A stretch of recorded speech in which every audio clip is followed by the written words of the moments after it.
Exercise 1, we're starting with a goblet squat. Grab one weight, holding it between both hands. Stand a little more than hip width apart and lower into a squat. The goal with a goblet squat is to get as low as you possibly can. Think about bringing your elbows to your knees, but don't go so low that you're compromising form. Work your way into this, and over time, get deeper in this move.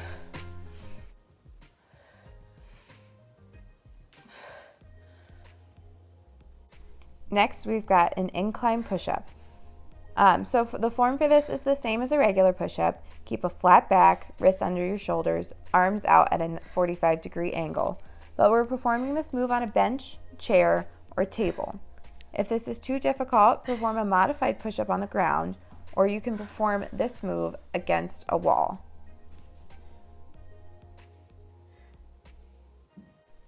Grab your weights for exercise 3. This time we're going into rear delt flies.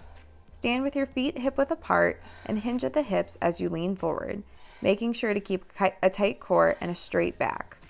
Holding a dumbbell in each hand, raise them out towards your side, stopping when the wrists are parallel to your shoulders. At the top of the move, squeeze your upper back and rear shoulder muscles before slowly lowering your arms back to a starting position. We're finishing off this set with a sit-up, a classic move that can be very effective. Start sitting with your knees bent, your core pulled in, and your arms crossed in front of your chest. Inhaling, lower yourself to the ground. Remember to keep a constant contraction. Don't lie all the way down as you come down. Keep your eyes lifted towards the sky and your chin off your chest. Lift up again using your abdominal muscles, exhaling at the top of the exercise.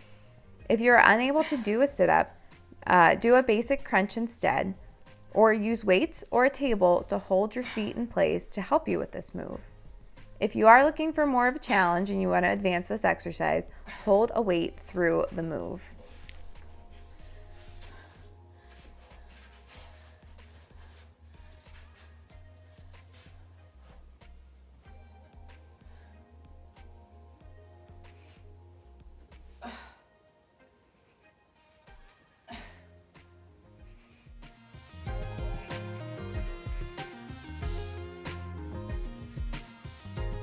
Circuit B, grab your weights as we go into a Romanian deadlift.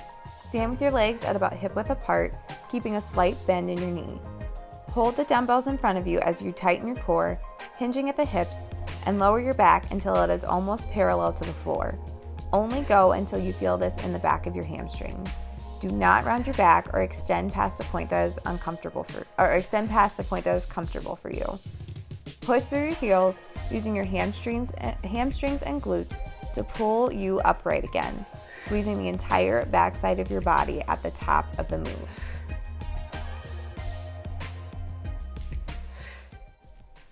The next move we're going to do is called a windmill. Begin with your feet slightly wider than hip width, keeping your left toes pointed forward, your right pointed towards the right side. Keep a slight bend in both knees. Your right arm extends towards your right foot, left arm extends straight up towards the sky. Hinging at the hips, you'll bend your right oblique as you reach for the ground with your right hand. Look up towards the sky as your focal point. If this feels good, stay here. If you're looking for more of a challenge, add a weight to your right hand. If you really want to take it up a notch, add a second weight to your left hand and add a shoulder press to the move.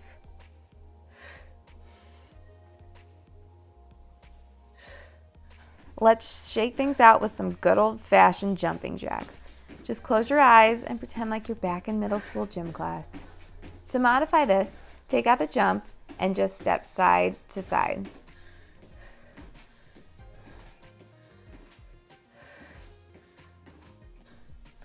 Okay, we're going to windmill on the opposite side, this time keeping your right feet pointed forward and your left toes pointed out, reaching for the ground with your left hand.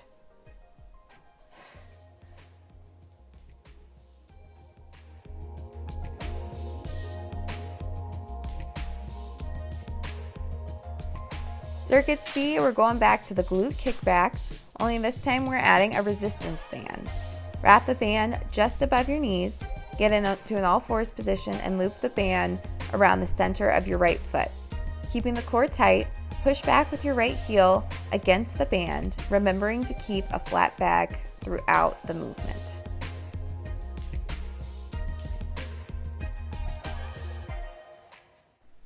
Next exercise, grab your dumbbells.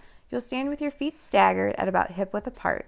Holding the dumbbells in front of you in either hands, you'll start by slowly raising them in front of you until you reach about chest height.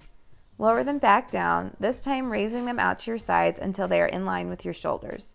Continue alternating back and forth between a front raise and a lateral raise. Grab your band, get back to the mat, glute kickbacks opposite side.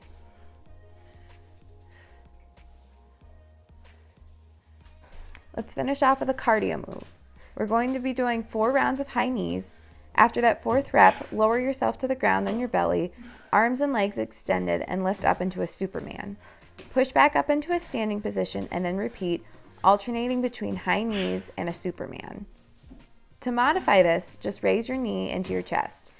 Always remember when you come down to the ground that it should be in a controlled manner. Do not slam down. That's bad for your shoulders and you'll wind up injuring yourself.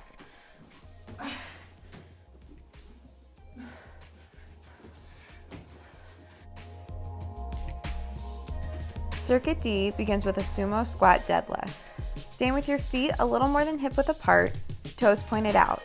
Hold a pair of dumbbells in front of you. As you lower to the ground, keep a straight back and imagine you are squatting down to set the weights on the floor. Push back up through your heels, squeezing your glutes and inner thighs at the top of the move.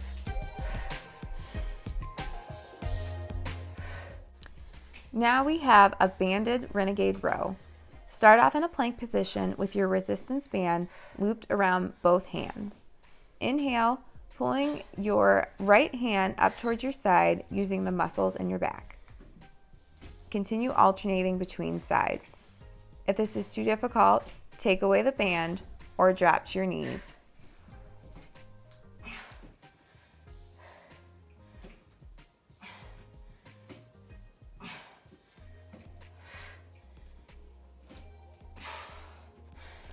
Now grabbing both weights, flip onto your back for an alternating chest press.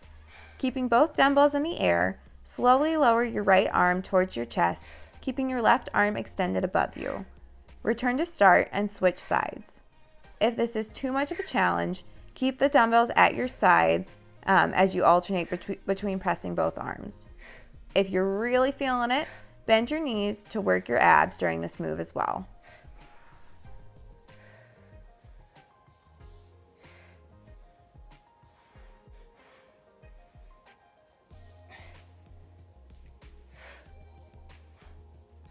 Let's polish off those abs for this last move.